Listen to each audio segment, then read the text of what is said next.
Bom dia, boa tarde, boa noite, boa madrugada. Você está escutando o Way Downtown Podcast. Eu sou Eduardo Gomes. Eu sou Eduardo Araújo. E eu sou Bruno Fará.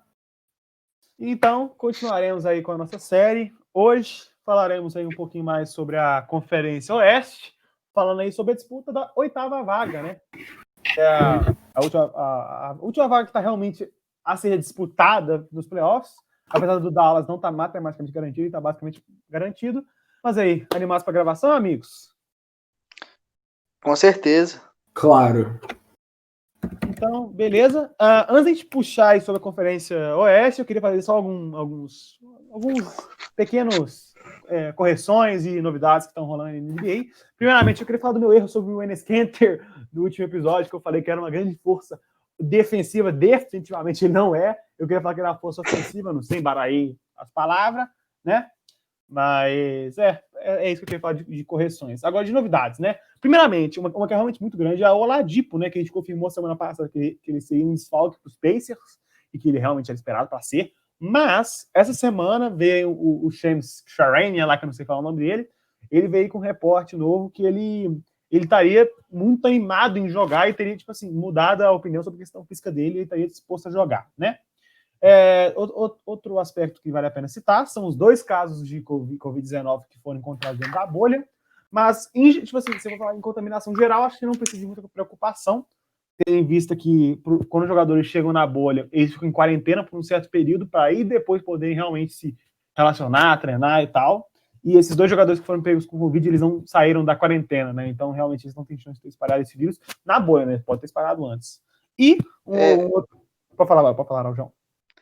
Outro adendo que eu queria deixar aqui também é o Michael Beasley, que foi contratado pelo Nets aí para compor o elenco na bolha e acabou ficando de fora por causa de contaminação de Covid-19 também.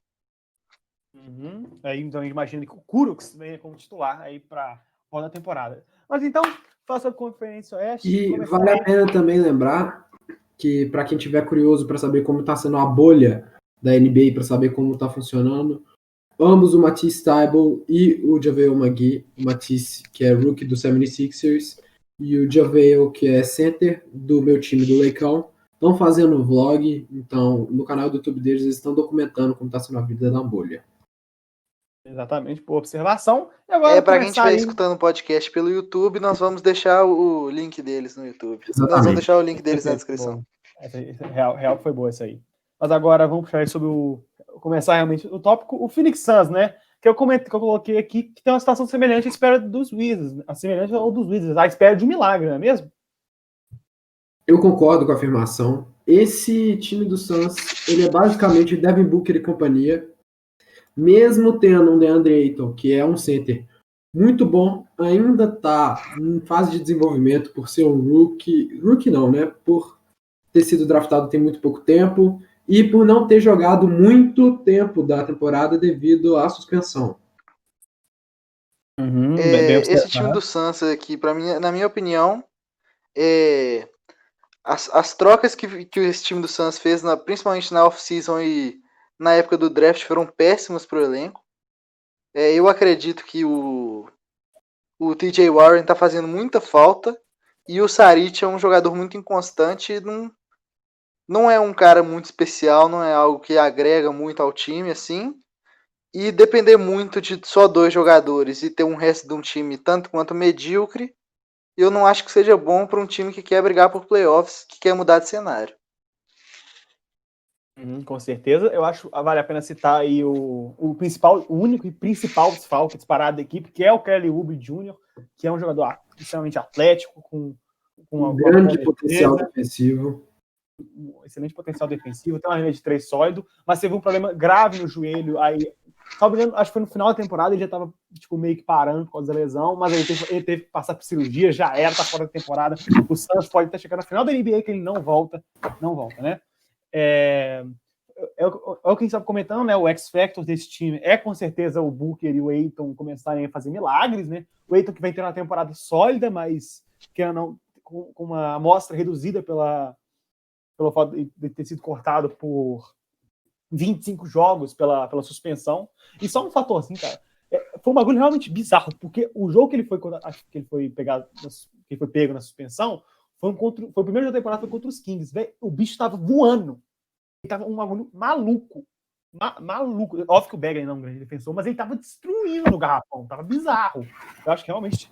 porque, na verdade, ele foi pego porque, pelo que parece, ele colocou uma substância escondendo... Tipo assim, ele colocou uma substância escondendo a real substância que ele realmente usou. E complicado, né? Muito complicado. Aí já complica a situação, não tem nem como muito defender. Mas aqui, eu queria também comentar um jogador que eu até acho interessante, apesar de não ser muito uma unanimidade, principalmente entre os torcedores do Celtics aí, é o Aaron Baines, que eu acho até um jogador sólido, um bom backup pro DeAndre Ayton. Caso ele venha se machucar, ou algo do tipo. Ele é um bom stretch 4, 5, mata a bola de 3, não é questão disso, mas ele deixa um pouco na defesa, pelo menos das minhas análises, um pouquinho assim. Realmente, a defesa não é a super coisa dele, até por isso tem o Ayton, né? Mas fala sobre a rotação esperada aí do Suns para a volta da temporada, né? A gente tem o Rubio como armador, que está recebendo um contrato que muitos consideram um overpay, aí na cerca de 17 milhões de dólares, mas meio que era aquele overpay que você tem que fazer, porque o Suns já não é um mercado muito grande, o time estava desesperado, precisando de armador, depois de anos com ele, o Kobo e companhia. Vem sendo uma adição sólida, se não me engano, acho que é o segundo NBA em assistências por jogo, deixa eu confirmar essa informação. Jogadores, só um minutinho. Assistência por, é o segundo NBA em assistência por jogo, atrás apenas de nada mais nada menos que o LeBron James, né? LeBron James! O Devin Booker, né, que é a superestrela desse time, foi até All-Star essa temporada com a lesão do Damian Lillard. O Mikal Bridges, que foi a escolha de primeira rodada no passado, vem se tornando ainda até agora, se mostrando no NBA um bom defensor. O Sai, que é um jogador ok, nada especial, o próprio Araújo comentou, um jogador literalmente medíocre. Ele não oferece tanto defensivamente, então, mesmo que o TJ Warren fosse uma questão um pouquinho abaixo defensivamente, por que você mandar ele embora para manter o Saric, que inclusive veio no off-season, né? Se não me engano, na troca com o Timberwolves. E o Ayton, né, que é um pivô extremamente sólido, né? Se não me engano, vai até conferir as médias dele. Se não me engano, acho que tá com uns 18 pontos e uns 12 rebotes. Deixa eu conferir a informação. São 19 pontos e 12 rebotes. Isso. Exatamente. Uma temporada muito 2 sólida. assistências por jogo. E aí, eu não tenho que eu acho meio estranho desse time do Suns é ter tanto pivô que pode jogar, né? Você tem o Aaron Baines, que foi muito bem quando o Ayton foi suspenso, arremessa de 3, oferece esse espaçamento de quadra. Tem o Kaminsky também, que é o pivô reserva, também oferece um arremesso. O Cam Johnson. Tic Diallo. O Tic Diallo, que é outro pivô desse elenco que pode conseguir essa rotação. Muito improvável que ele venha jogar lá em Orlando, tendo em vista que basicamente o Suns vai fazer de tudo um milagre. Tá 6 jogos atrás do Memphis Grizzlies agora. E você tem o Cam Johnson, que foi um rookie, que muitos criticaram a escolha, né? Pelo fato de ele ser um rookie já muito velho. Acho que tem 24 anos. Ele tem 24 anos como um rookie, né? Então é meio complicado essa informação. Mas ele vem sendo uma adição sólida até agora. Ele vem sendo o que ele foi no college, que é um arremessador de 3, sólido. E o Jevon Carter, que foi uma escolha de segunda rodada ano passado e que vem sendo um reserva bem sólido para o Rookie Ruby até agora. Então, algum comentário mais aí sobre o Phoenix Suns? Vocês querem fazer? Eu acho que não tem muito mais o que falar do Phoenix, não. Eu também acho que já falamos bastante sobre o Phoenix. Eu acho que já dá pra gente pular para a próxima posição. Então agora vamos falar aí de San Antonio Spurs, né, que é o atual 12º colocado na conferência. Time do coração do nosso consagrado Eduardo Araújo. Eu estava conversando nesse programa, né? Araújão, tá na hora do rebuild, não tá? Já passou da hora. Eu acho que desde o ano passado o time já tá deixando muito a desejar. Principalmente na questão da bola de 3, que já virou meio que... É muito necessário um time saber arremessar de 3, não ser muito preso ao mid-range, ao garrafão, e o San Antonio Spurs peca muito nisso. E também eu não acho que o young core desse time tenha muito potencial. Para mim, o DeJounte Murray, principalmente depois da lesão dele, é um bom defensor e ponto. O Bryn Forbes não é nada demais, é um jogador bem comum, bem mediano assim. O DeRozan já está há 11 anos na liga, não desenvolveu arremesso, eu acho que já está ultrapassado. para esse cenário da NBA atualmente. O Trey Lyles eu acho muito fraco, não sei o que está fazendo no San Antonio. E o Porro é um pivô normal, um pivô sólido, não é nada demais também. Não tem nenhum grande jogador nesse time. O Aldridge está fora, que é a única coisa, que é o único jogador que pode tirar alguma coisa da cartola, o único jogador diferenciado desse time. E eu acho que sem ele é um time morto, que não tem potencial nenhum. Só se o Pop fizer realmente um milagre, o que eu duvido muito que vai acontecer com um time que tenha na mão. Sem sombra de dúvidas, é um time que. E a saída do Lamarcus Aldridge enfraquece muito esse time. Eles até trouxeram o Tyler Zeller na free agency, o Tyler Zeller que não teve time essa temporada, mas não vai repor o Aldridge de maneira nenhuma, ele deve ter poucos minutos dessa rotação, né? Definitivamente não. Definitivamente não. Ele então, eu posso fazer uma pergunta para você, Araújo? Pode, com certeza. Quem não jogar fora desse time? Eu acho que os jogadores que podem ser aproveitados num futuro são o Derek White, que é um jogador sólido, o Perry Mills, que apesar de já estar velho, é um bom PG reserva e é um cara de vestiário, um cara de grupo, e o Lonnie Walker, que está demonstrando bastante potencial também, apesar de não ter muitos minutos por jogo. O resto do time eu não vejo muita salvação, não. O time do foi desesperado por rebuild. O DeMar DeRozan tem uma player option nessa temporada. Que tipo assim, muita gente tá falando. Tipo assim, é uma questão de indagação, né? Porque ele não vai competir por títulos em San Antonio, com certeza não. Mas é muito difícil que ele vai arrumar o dinheiro que ele tá ganhando nos Spurs, na casa de 28 milhões de dólares, né? É muito improvável que ele consiga esse contrato em algum lugar, né? Mas falar sobre a rotação, nós temos aí o Dejounte Murray provavelmente como titular, o bom defensor, mas depois da lesão não é nada demais. O Bryn Forbes, que oferece um certo arremesso de 3, mas é meio que isso, ele vem sendo meio inconstante essa temporada. O DeRozan, mid-range, o Araújo já explicou. O Trey Lyles, que eu concordo com o Araújo, eu acho ele horroroso. Deprimente o Trey Lyles, eu acho ele horroroso também. O Porro, pivô normal, boa defesa, mas nada espetacular. E aí outras peças de rotação que vale a pena citar. O Derek White do banco. O Derek White, o Rudy Gay, que inclusive tem mais um ano de contrato além desse ano. O Perry Mills e o Lonnie Walker, que esse ano ele tá conseguindo ganhar mais minutos. E cara, os ratings defensivos dele são muito interessantes, viu? Quando o Spurs quando ele tá em quadra, a quantidade que o Spurs cai, a quantidade de pontos que o Spurs toma, cai muito, e muito. Jogador muito interessante, que nesse momento que o Spurs imagina que ele vai entrar em rebuild, deve ter uma print loteria esse ano, é aceitar mesmo e começar tudo do zero, né? Mais algum comentário aí sobre o San Antonio Spurs? Eu acho que a situação do San Antonio é uma situação que todo time ia querer. Porque para ter que fazer um rebuild de 20 em 20 anos, é muito melhor do que ficar igual o Chicago Bulls, que está quase 30 no mesmo rebuild. Mas aqui, a questão dos 20 anos do San Antonio Spurs é porque realmente fez algumas escolhas pontuais muito corretas, e eu acho que até principalmente na questão do Ginobili, foi muito mais sorte do que realmente escolher bem. Eu acho que ninguém espera draftar um jogador desse nível no final do segundo round. E eu acho que foi muito nas costas do Tim Duncan, e principalmente por causa, para quem não se lembra ou quem não se liga muito na história da NBA, aquela lesão do David Robinson, que era jogador nível MVP, acabou se machucando e abriu espaço para o San Antonio Spurs conseguir pegar o Tim Duncan. Aí, quem tem Tim Duncan e David Robinson no mesmo time, não tem como dar errado. Então é basicamente Warriors temporada que vem. Não diria basicamente isso, porque o David Robinson não estava tão velho nessa época e o Curry e o Klay Thompson já estão envelhecendo bastante, mas seria algo bem parecido. É complicado a situação do San Antonio Spurs, assim, eu não acho, eu sinceramente eu não acho que o Bulls seja na maior seca da história, porque teve aquela época do Derrick Rose e do Carlos Boozer, do Alden, aquele time que conseguiu bater de frente com o LeBron, e tal, até do Jimmy Butler, mas agora eles vão falar que pra mim é o rebuild mais longo da NBA, e falar do meu time, o Sacramento Kings, né, que atualmente está na 11ª posição aí da Conferência Oeste. E tá, cara, é o que eu tava raciocinando antes de gravar o episódio, cara.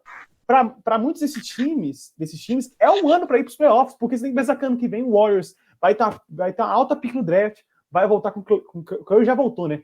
vai voltar com Curry, com Klay Thompson, vai voltar com todo mundo. E, tipo assim, é um time que muito provavelmente vai estar nos playoffs ano que vem. Então, para times como no caso dos Kings, é o ano para ir para os playoffs. E é isso, tem que ir para os playoffs esse ano, senão é complicado.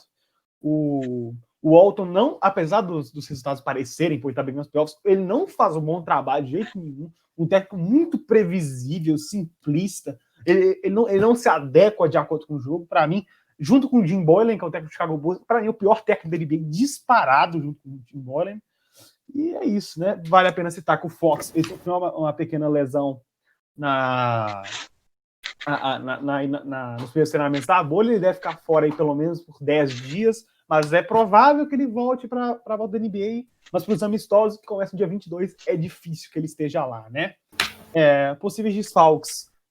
Falar do Alex Lang, que pegou Covid-19 e não se juntou com o time de Orlando. A mesma coisa para o Harrison Barnes, mas é provável que os dois acabem jogando em Orlando, né? E eu coloquei aqui como X-Factor, né? O Walton não estragar tudo, porque é o que ele sempre faz em todo time que ele passa. Fez assim com os Lakers, com o LeBron, e com um time super jovem, e tá fazendo a mesma coisa com os Kings, né? Os Kings ano passado tinham um time extremamente rápido, um time extremamente dinâmico, um time que aproveitava a velocidade do De'Aaron Fox. Hoje os Kings são um time que tem um dos menores paces da liga com esse basquete quadrático do Luke Walton, cara. Eu gostaria de comentar também o tanto que o Luke Walton conseguiu frear o desenvolvimento dos jovens dos Lakers. O Brandon Ingram, que nós vamos falar posteriormente, está arrebentando no New Orleans Pelicans, está até tendo comparações com Kevin Durant, o que é algo de realmente se impressionar, para um jogador que muitos falavam que era uma decepção na liga, que não tinha tanto potencial assim. E o Lonzo Ball também, que está jogando um basquete sólido. Eu acho que tem potencial para apresentar mais, mas o Lonzo Ball tá bem sim. O Josh Hart, que realmente não é um jogador muito especial, mas os dois jovens que o Lakers trocou aí. Josh Hart. Mas ele vem sendo muito melhor nos Pelicans que ele foi nos Lakers. Muito Sim, melhor. Mas o Josh Hart sempre vai ser o cara do vácuo mesmo. Se precisar embalar qualquer coisa, pode ligar para ele, que de vácuo ele entende muito bem. Falando agora do Luke Walton nos Lakers, realmente uma bosta. Esse técnico é horrível e não tem o que falar. O emprego dele está atrelado ao pai dele ser quem ele é. E dele ter jogado as temporadinhas aí na NBA e tudo mais. Mas como técnico ele é péssimo, ele estragou o Lakers, tá estragando os Kings, e vai estragar os Kings ano que vem? Ou porque renovou o contrato? Ou são 4 anos com essa meba. Muitos meus parabéns, Eduzão, tá na hora de trocar de franquia. E também queria deixar um adendo que eu não entendi muito bem o movimento dos Kings nessa off-season, porque o técnico anterior estava fazendo um ótimo trabalho, o Kings beirou muitos playoffs, e agora tá um desastre. O time começou a temporada uma bagunça, deu um overpay absurdo pro Buddy Hield, um overpay bastante questionável pro Harrison Barnes, e eu não consegui entender o motivo disso tudo aí. Se vocês quiserem, eu posso até mesmo fazer um episódio especial para os 15, se vocês quiserem saber, falando um pouquinho mais da temporada. Mas falando sobre a rotação esperada de Aaron Fox, né, excelente armador, 20 pontos por jogo essa temporada. O time em si vem tentando se resolver sozinho dentro dessa bagunça que vem sendo sob o comando do Walton.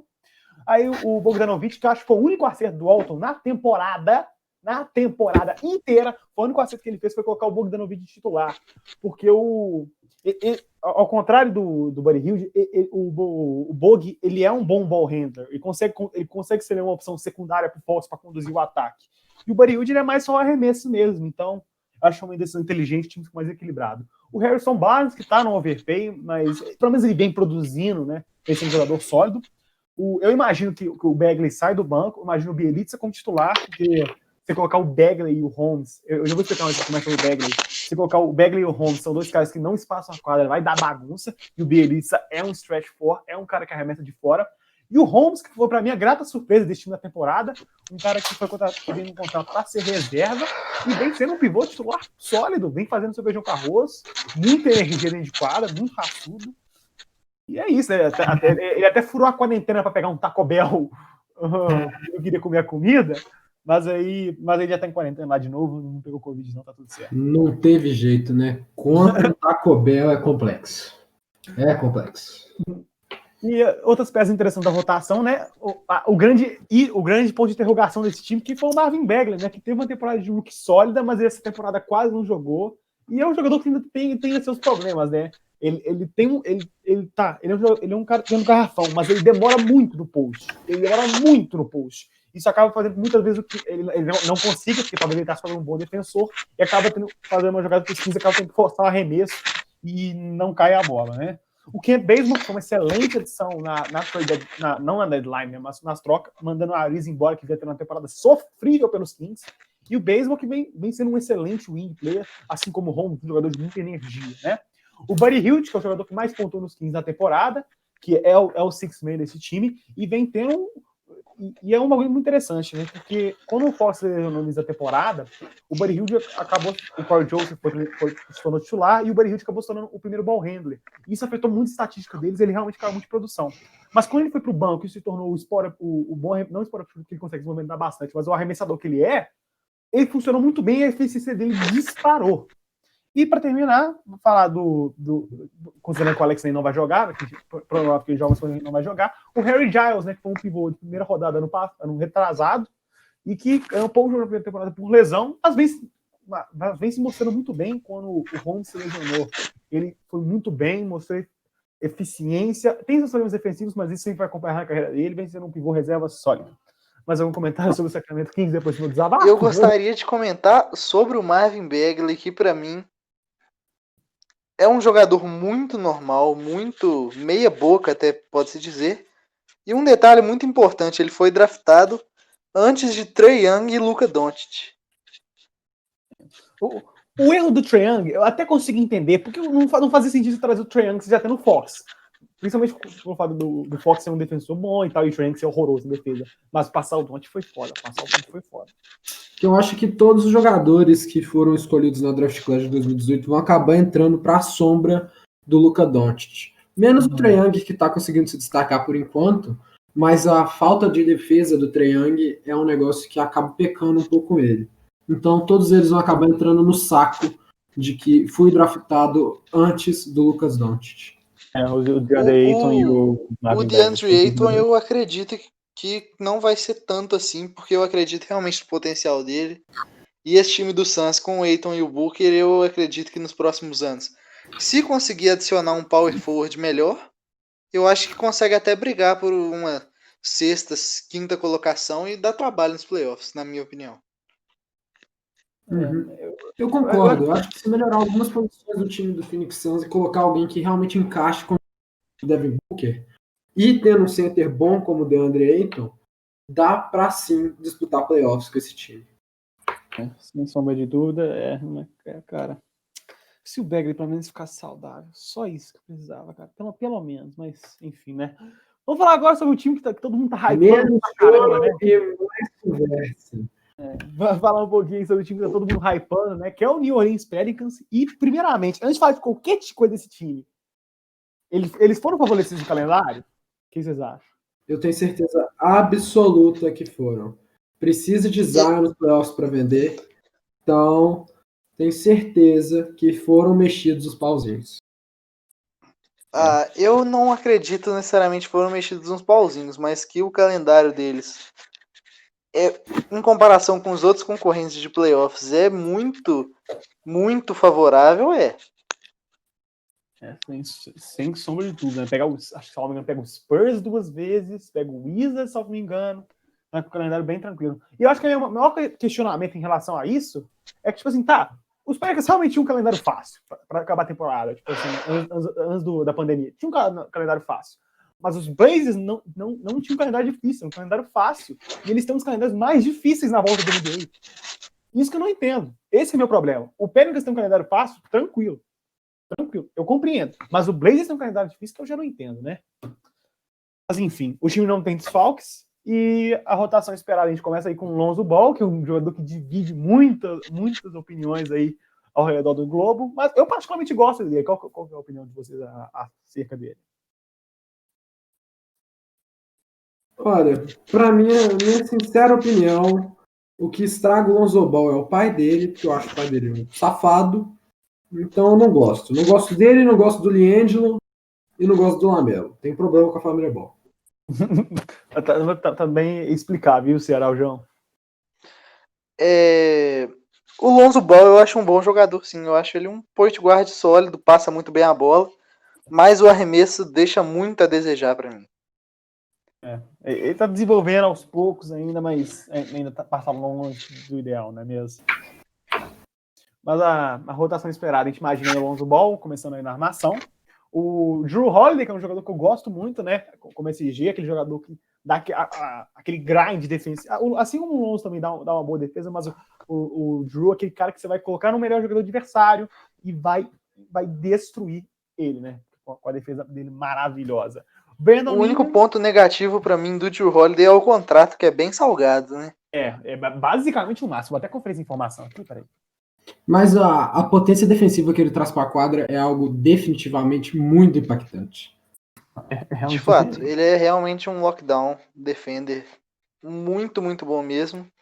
Top tier da liga atualmente, na minha opinião.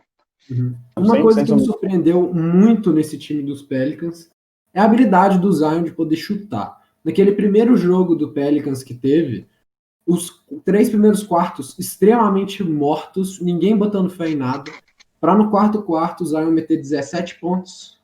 Não foi isso? Foi 17 pontos no quarto, acho que foi isso mesmo. Mata 4 bolas de 3. Ele realmente foi muito bem. E foi algo que tipo, a gente não estava esperando, né? E, tipo assim, apesar que o volume do Zion é muito baixo, ele tem bons médios de 3, né?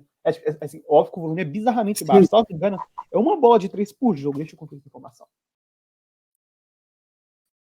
Estatísticas. Ele tem média de menos de uma bola de 3 por jogo, mas os números dele são sólidos. Tipo assim, ele entende que o arremesso dele não é a maior força dele, então ele vai usar ele de maneira estratégica quando precisar. 46%, né? Com um volume muito baixo, menos de um por jogo. Mas mesmo assim, o Zion que vem sendo a surpresa para todos, né? Vem de uma lesão gravíssima no menisco. Ele tá com 23 pontos por jogo, sendo um impacto fundamental para o time dos Pelicans estar na disputa dos playoffs, não é mesmo? Porque estava bem mal antes do Não, o Zion é um grande jogador, mas eu acho que ele vai sofrer mais ou menos a mesma coisa que o Derrick Rose sofreu, infelizmente, porque a lesão que ele teve foi muito grave. E se você for olhar o gráfico de peso dos jogadores da NBA por altura, o Zion está muito fora da curva. E isso pode ser um problema. Não que ele seja um jogador gordo. Ele é muito atlético, mas o problema é que ele é muito pesado pro tamanho dele. Muito por ser um jogador muito forte também. Sem sombra de dúvidas, né? E falar sobre o cara que pela temporada inteira foi o maior destaque, Brandon Ingram, né? Que foi All-Star. E que temporada do moleque. Saiu dos Lakers, o cara entrou na linha, não é mesmo? Devo falar que o Brandon Ingram, para mim, um jogador extremamente bom. Uma potência ofensiva, como o Araújo falou antes, estava sendo comparado ao Kevin Durant e com razão. É um length, é um jogador longo, mas mata a bola e mata a bola com vontade. Sem dúvida, vem sendo um fator importantíssimo para o time dos Pelicans estar na disputa dos playoffs, né? O pivô, o Favors, que é um pivô ok, né? Faz feijãozinho com arroz dele, fica na dele, trabalho defensivo de boa. O Okafor saindo do banco, né? O Okafor e o Jackson Hayes ali combinando saindo do banco. Mas aí o Derrick Favors um pivô normal, né? Fala sobre essas peças interessantes, né? J.J. Redick, mais uma vez, fazendo milagres na bola de 3, né? Ele sempre vai ser um problema defensivo, mas no ataque ele compensa aí com uma grandíssima produção, bola de 3 a todo momento, né? São 15 pontos por jogo essa temporada e 45% de 3 em 6 tentativas por jogo, médias excelentes. O Josh Hart, que é um jogador que também estava envolvido naquela troca do Anthony Davis pro Los Angeles Lakers, e vem sendo um ótimo fator, vem oferecendo aí consistência e uma habilidade meio curiosa, né? Ele é um bom reboteiro para a posição dele, né? Ele tá com 6 rebotes e meio por jogo, né? Curiosidade interessante. Né? Whit One More, que é um bom pontuador, um cara que sai do banco, traz uma pontuação, um sólido arremesso. E agora a rotação de pivôs, que é algo que eu acho muito interessante nesse time. O Okafor, cara, ele achou o lugar dele, né? Porque muitos dos times não estavam dispostos a considerar as falhas defensivas dele, o fato dele não arremessar de jeito nenhum. E você tem o Jackson Hayes, que é um pivô que foi draftado na 10ª escolha geral do último draft. Ou foi, não, acho que foi na nona. Oitava. Foi a oitava do último draft. E vem, uns poucos minutos, vem produzindo muito bem. E é isso, jogador sólido. Quer dizer, algum comentário a mais sobre o New Orleans Pelicans? O único comentário sobre... desculpa, Raul. Pode falar. Não, tranquilo. Eu gostaria de falar que eu gosto muito do J.J. Redick, acho um grande jogador. E, para mim, pode ser um dos fatores mais determinantes dessa campanha do Pelicans, porque é um jogador muito decisivo, principalmente mais pro final do jogo, arremessa muito bem. E no Philadelphia ele foi muito, muito, muito bem ano passado. O que eu tenho adicionado a esse time do Pelicans é que as minhas esperanças para ver um brasileiro de volta na NBA, é claro que a gente já tem Cristiano Felício, mas, e também o Caboclo, porém, para mim, eu quero ver o Didi jogar, pode ser na D-League, mas eu quero ver o Didi em algum entrelaço com a NBA. Com certeza. Os Pelicans, inclusive, tem plano de trazer ele temporada que vem, né? Mas, em geral, é isso. Pelicans é o time que está hypando, muita controvérsia em relação ao calendário. Mas é isso. Agora vamos para outro time que eu tenho um grande apreço, o Portland Trail Blazers, né? Que atualmente, se a temporada acabasse hoje, é o time que iria para o play-in contra o Memphis Grizzlies, que a gente vai falar já, né? Mas aí eu coloquei aqui, os Blazers é playoffs ou é nada. É playoffs ou nada, não é mesmo? Eu concordo absolutamente.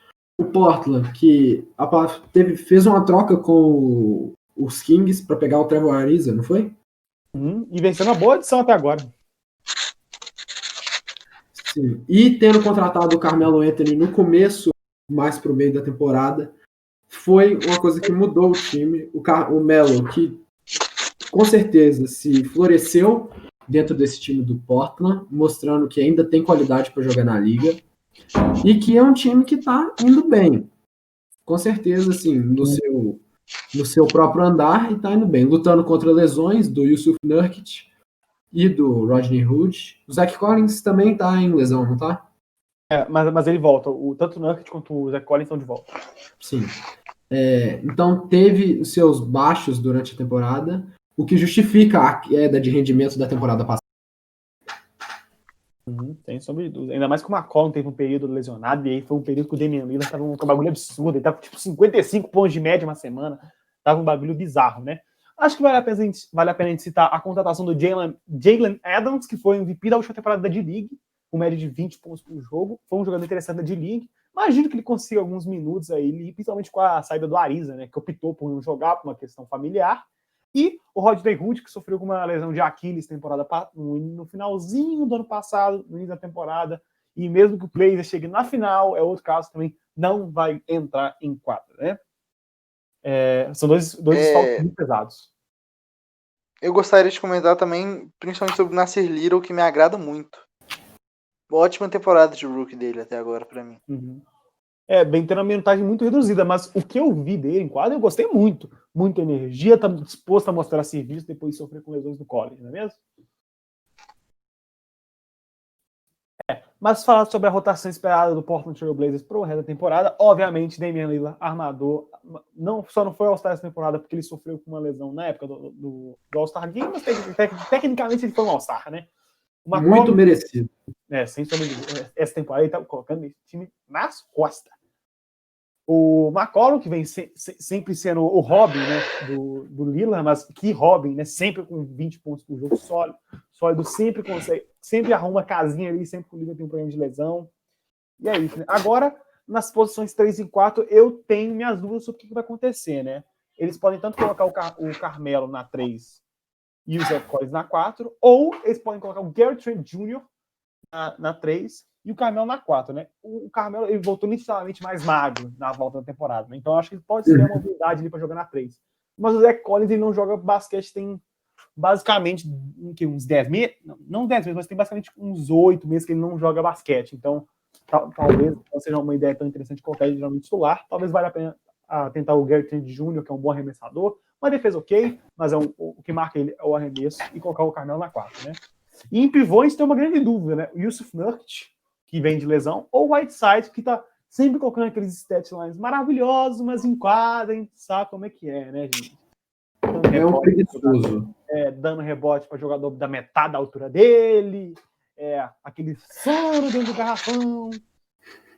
Enfim. O Edu, eu não sei confirmar a fonte direito, eu não sei se eu vi isso no The Wire, mas eu vi em algum lugar que estavam treinando o Carmelo na 4, e que isso era uma real possibilidade de voltar o Carmelo jogando de power forward.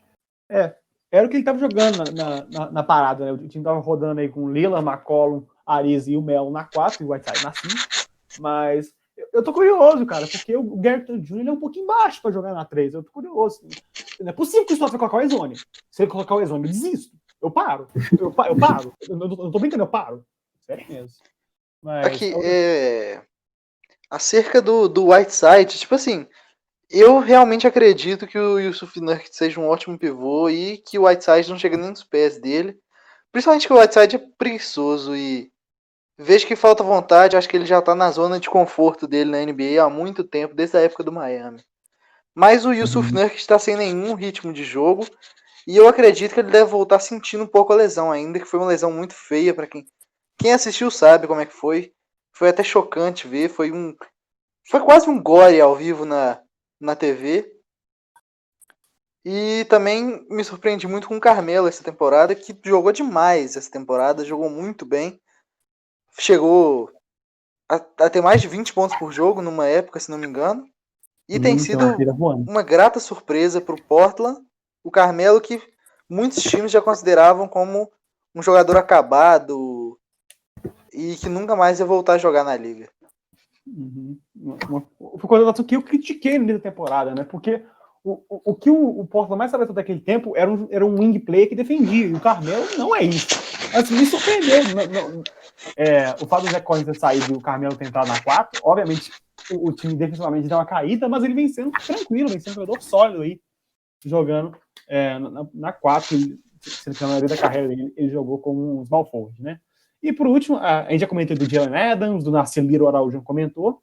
Eu acho que a única peça realmente interessante desse time do Portland, que não é tão profundo, é o Anthony Simons, né, que foi um PG draftado no draft retrasado, e que começou a temporada voando, parecia que ser um legítimo six-man, mas vagarosamente viu seu desempenho cair drasticamente, né?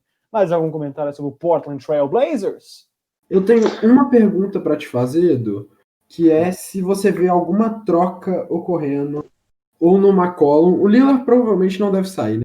Você vê alguma troca ocorrendo no McCollum indo para outro lugar, além de renovar com o Portland? Ele acabou renovando com o Portland na off-season, né? Por mais 4 anos. Deixa eu conferir essa informação no contrato inteiro. McCollum. Ele renovou com os Blazers na off-season.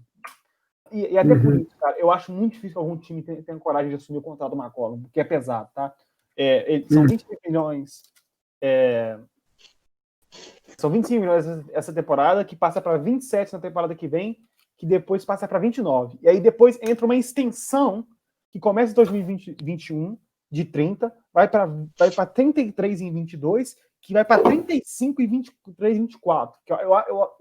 A minha pergunta é: algum time assume esse contrato além dos Blazers, que construiu toda essa cultura ao redor do Lillard e do McCollum? Eu acho muito difícil.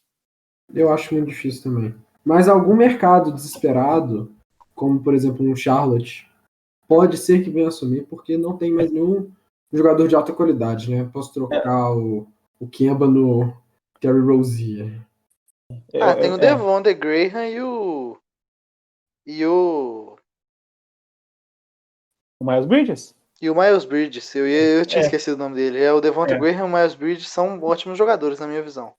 Sim, mas eu acho que eles ainda estão muito jovens e o contrato é muito pequeno, dá para trazer alguém, né? Apesar deles terem assinado o Rozier no máximo, né? Não, é bem a margem do máximo, é 20 milhões de dólares, mais ou menos. Uns 18 a 20, mais ou menos. Não é muito salgado quando você fala de contrato da NBA, mas pela produção do Rozier, é um contrato bem salgado, né? Ainda mais que eles não quiseram pagar o Kemba para poder pegar um Terry Rozier. Isso é um absurdo. Foi uma burrada astronômica, porque, tipo assim, pelo menos na minha humilde opinião, o Terry Rozier é um jogador que não vale o que tem de contrato e sempre foi muito marrento, sempre foi Eu acho que ele era junto com o Kyrie Irving, ele era um dos cânceres do vestiário do Boston Celtics. É uma situação complicada em Charlotte. Eu acho que o Charlotte não tem os assets para mandar para o McCollum. Eu acho que o McCollum vai ficar até o final desse contrato. Eu acho que esse contrato no final vai ficar muito caro pela produção do McCollum, mas não tinha muito o que fazer, cara. Se o Portland for ganhar alguma coisa, vai ser com os dois, porque não tem muito o que fazer. Eu acho que o Portland não vai ganhar nada mesmo. Eu também acho muito. Com o contrato do Lillard chegando a mais de 50 milhões no final, acho muito difícil o time ganhar alguma coisa. A não ser que o cap dispare bizarramente, né? O que eu acho que não vai acontecer. O Temple já deu uma disparada uns 4 anos atrás, né? Então, sim, que teve aquela onda louca de assinar contratos enormes, né? Yama Hime, Kent Bazemore, Evan Turner e companhia, né? Otto Porter, eu gostaria. É o Otto Porter, né? Sim, eu acho um contrato enorme também. Que assinou um contrato pertíssimo do máximo. Com o Chicago Bulls, o Brooklyn Nets quase foi buscar ele. E só conseguiu assinar com Kevin Durant e Kyrie Irving porque não assinou esse contrato no passado. Eu acho que inclusive o contrato que o Otto Porter fez, acho que na verdade acho que foi com o Wizards, ele foi trocado, se eu não me engano. Foi isso mesmo. Ele assinou com o Wizards, foi na off-season de 2017, 18, nem foi em 2016. Foi na 17, 18, o Wizards assinou o Otto Porter por um contrato de 4 anos, 106 milhões de dólares. Cristo. Complexo. Mas então vamos aí para o último time do vídeo, Memphis Grizzlies, de Ja Morant e companhia. Vamos embora. Vambora. Vou falar aí do time que pra mim, é a nossa surpresa da temporada. Era um time que todo mundo achava que ia pro tank e tal, mas tá nos playoffs atualmente, não é mesmo? Eu gostaria de falar que, tipo assim, eu já esperava alguma coisa desse time. Uma vez que, pra mim, o Valanciunas é um dos pivôs mais underrated da liga, e o JJJ eu já esperava que ele fosse despontar essa temporada. Mas, realmente, o divisor de águas desse time foi o Ja Morant, inegavelmente. Com certeza. Já queria deixar aqui um abraço para o nosso amigo Japas, que é um grande fã do Memphis Grizzlies. E o que eu falo mesmo é que eu, pelo menos, não esperava o Ja Morant. O Ja Morant não tinha um hype tão grande igual os meninos de Duke, que foi o Zion e o Barrett, né? Pelo menos eu não tinha escutado falar muito do Ja Morant. E quando eu vi, ele estava tentando dar aquela do Kevin Love, que acabou batendo na tabela, mas que ia acabar com a carreira do Kevin Love ali mesmo. E foi um aspecto muito interessante, né? Porque uma das coisas do draft que eles estavam falando é que talvez o jeito do Ja Morant, ele não ia, o atleticismo dele não ia traduzir para a NBA. E se tem uma coisa que se traduziu do jogo dele foi o atleticismo, sem sombra de dúvida, né? Com certeza. Ele é um Derrick Rose sem estar bichado, digamos assim, né? Eu vejo dessa forma. Ele lembra muito o Derrick Rose, apesar do nível ser muito diferente, porque o Derrick Rose era muito melhor do que ele nessa época, mas temos que lembrar também que ele é rookie, né? Ele tem muito assim. Mas se ele realmente for seguir os passos do Derrick Rose antes de se machucar, eu acho que ele vai ser pelo menos MVP umas 2 vezes. Porque o Derrick Rose só não foi um dos melhores point guards da história por causa das lesões. O Ja Morant que é o famoso, o céu é o limite para esse moleque. Que surpresa. Uma máquina de highlights, é um jogador realmente interessantíssimo. Mas falar da rotação desse time que eu tenho uma dúvida, né? Assim, antes da parada, eles estavam jogando com o Ja Morant, que não dispensa comentários, um excelente. A única coisa que eu acho que realmente tem que se desenvolver um pouquinho no jogo dele é o arremesso de 3, porque o volume dele é muito baixo e as médias dele estão na média da liga, e tipo assim, o seu PG você espera que ele tenha um arremesso de 3 um pouquinho mais sólido, mas até agora não vem se montando um grande problema, tendo visto que ele é um monstro dentro do garrafão, algo impressionante. O D'Anthony Melton foi uma surpresa essa temporada, né? Que era ali um jogador no banco, que não tinha muitos minutos, mas o cara entrou com tudo, excelente defensor, oferece a bola de 3 e vem sendo um grande fator para esse time. E o Dillon Brooks, né, que inclusive assinou uma extensão com os Grizzlies, e que é um jogador que também teve um jumper essa temporada, um sólido arremessador, e que vem contribuindo muito para esse time. A outra rotação que eu posso imaginar que aconteça é o Brooks na 2, ao invés de Anthony Melton, e o Kyle Anderson na 3, ou quem sabe até mesmo o Justice Winslow, se ele voltar fisicamente bem. Acho que ele nem chegou a jogar pelos Grizzlies pós a lesão. E aí, no caso, imagino que nessa situação começaria o Kyle Anderson, que é um wing player, nada muito especial. E o Jaren Jackson Jr., que é o power forward moderno, né, que arremessa muito bem de 3, defensor sólido. Não é um bom reboteiro, mas o Valanciunas vem fazendo esse serviço para ele. Muito presentíssimo do vídeo, muito presente mesmo. E acho outras peças interessantes acho que vale a pena citar. O Justice Winslow, né, que joga da 1 até a 3 com tranquilidade, um bom playmaker. Tem que desenvolver o arremesso de 3 dele, mas isso é questão de tempo, vem sofrendo muito com lesões. É um jogador de baixo risco para os Grizzlies, né? O Tyus Jones, que vem sendo um reserva muito sólido para o Jamoran, né? Sempre que o Tyus Jones entra, não é uma queda brusca, que nem é nos Kings, por exemplo, quando o Corey Joseph entra no lugar do Fox. O Brandon Clark, que estilo, hein? Que estilo no draft. Pra mim, o maior estilo do draft. Brandon Clark, inclusive, que podia ser draftado pelo San Antonio Spurs em vez do Lucas Samanic, né? Lucas Samanic que não vem se provando um bosta o Lucas Samanic, né? Ele não jogou na NBA ainda, nem um minuto. Não me engano. Eu vou até conferir a informação. Ele jogou 12 minutos em um jogo. O Brandon Clark é um defensor sensacional. E o San Antonio Spurs, que alguns consideram um dos times mais inteligentes do draft, conseguiu deixar esse cara passar para pegar um croata que ninguém conhece e que vem se provando um jogador muito medíocre, digamos assim, né? O desempenho dele de liga não é muito surpreendente, não. Vou até procurar as estatísticas dele aqui. Lucas Samanic, de liga. O desempenho dele não é fantástico, nem você espera na de liga, né? Aqui, ó. Ele vem aí com... Só um minutinho. Eita. Ele vem aí com 15 pontos por jogo, com 43% de field goal, 30% para 3. Você não tá esperando isso um cara que drafta na primeira rodada e joga na D-League. Eu imagino que o Pop tem um projeto em volta do Samanic, porque passar o Brandon Clark para escolher, ele vem se demonstrando desse draft os maiores erros, sem sombra de dúvida. Né? E aí, para matar, não é nem uma peça interessante, não, mas é uma coisa interessante, né? O Josh Jackson, né, que foi jogado fora pelo Suns, 4ª escolha geral no draft do 2017, que vem se mostrando um bust completo, um jogador totalmente que falhou, entrou nesse Grizzlies e vem sendo uma peça de rotação importante para esse time, né? Óbvio que ele nunca vai ser um jogador extremamente eficiente e tal, mas, cara, vem um jogador que vem sendo interessante para esse time, né? Vem sendo uma peça de rotação, o que muita gente acreditava que isso nem podia mais acontecer, que ele já era, mas vem se mostrando aí um aspecto interessante.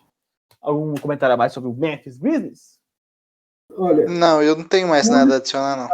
Eu quero fazer sobre o Memphis Grizzlies a mais, nem é tanto falando do time, mas do campeonato de play-in mesmo, que para mim o Memphis é lock na 8ª posição e que cabe a Portland ou o New Orleans a buscar a 9ª, e eu ainda acho que vai dar Memphis nos playoffs, porque eu acho difícil esse time do Memphis, que está bem acertado, entregar 2 jogos seguidos para algum outro time. Então, por falar, o Memphis vai para os playoffs, não é mesmo? E o pro Ceará, João? Quem pega essa 8ª vaga? Quem vai eu não tenho certeza, mas para mim o play-in vai ser Memphis e New Orleans. E eu não... Tipo assim, quanto a esse matchup, eu não faço ideia quem vai levar melhor, não. Realmente, pra mim, é um incógnito. Pra mim, ou vai Memphis ou vai New Orleans. O meu clubismo clama por Sacramento Kings pelo fato de que do time que estavam disputando pelo playoff antes da parada. Era um time que estava melhor, se não me engano, eram 8 vitórias nos últimos 11 jogos. Era um time que estava voando, mas a parada com certeza deu uma acalmada nisso. E racionalmente, pensando com a cabeça, eu acho que os Pelicans devem ir para os playoffs por ter o calendário mais fácil. E eu acho que eles têm capacidade de ganhar dos Memphis num play-in. Eu não acho que o Pelicans vai passar o Grizzlies, mas por fato do calendário do Grizzlies não ser muito de boa, e o Pelicans é um calendário muito suave, eu acho que eles podem chegar aí até mais ou menos descansados para um possível play-in e acabar tomando a vaga. Mas é isso, gente. Mais algum comentário aí? O que me conforta é que não importa quem for para os playoffs na 8ª posição, vai tomar um pau pro Lakers e segue a viagem. É caminho de entrada para tomar a saída dos playoffs.